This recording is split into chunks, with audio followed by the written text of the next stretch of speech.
In the past few weeks, fractures have started to show in the leadership of the terror organisation Hamas. Just a few days ago, the Wall Street Journal reported that the terror group's political leaders have been in talks about ending the conflict, sparking a sharp response from the military wing. On paper, at least, Hamas's Qatar-based political leadership is in charge, but the conflict between the suits living the life of luxury in Doha and the muscle and the boots on the ground in Gaza continues to sharpen. Adding to that, more evidence that everyday Gazans are becoming more vocal and, by extension, more courageous in their criticism of the terrorists who rule their lives. During a November 5 live broadcast from the Al-Aqsa Martyrs Hospital in Gaza, which aired on Al Jazeera, an elderly wounded man criticised Hamas for hiding amongst the civilian population and told them to go to hell and hide there. Take a listen. بعدين بالنسبه للمقاومه اللي بتيجي بتخبى بين الناس، ليش تخبى بين الناس؟ يروح في جهنم يتخبى. يعني هذه شهادات من المواطنين. Joining me now from Jerusalem to unpack this further is Yigal Carmon, President and founder of the Middle East Media Research Institute. Yigal, thank you so much for your time today. Thank you. Yigal, and Merry Christmas, Happy New Year, Happy New Year. And very Merry Christmas to you too. For our viewers who may not be familiar with the organisation, can you give us a brief overview of who you are and what it does? The Middle East Media Research Institute is 25 years old. The goal is to bridge the language gap between the Arab and Muslim world and the West.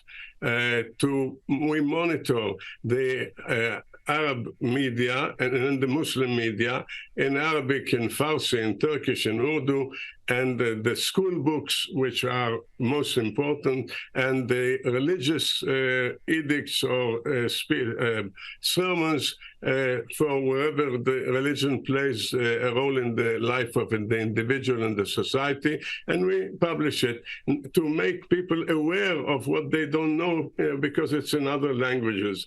In recent years, 10 years ago, we began also publishing and monitoring the Russian media, and 5 years ago, the Chinese media. And it's quite important for you guys to read what they say in Chinese, in translation, into English.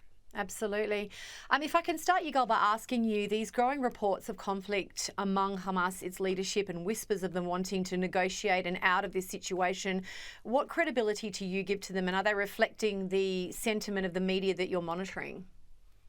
Well, for sure it reflects something in the sense that Hamas caused this war and they are hiding among the population, and Israel, unfortunately, tragically, has no other choice but to hit also the people that are around the targets because they are hiding there. However, I wouldn't make much of these fractures. And why, Gemma?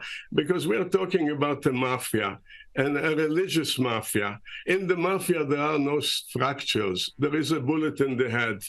And so is it in extremist Islamist organizations, terrorist organizations. There are no real fractures. There are cases where some express some unhappiness with another, and they get their punishment right away. This is why, and in this case, I would say there is even more of a no chance for real fractures because the leadership in Doha holds the money, holds the hope, holds the hope to renovate everything, to continue the battle.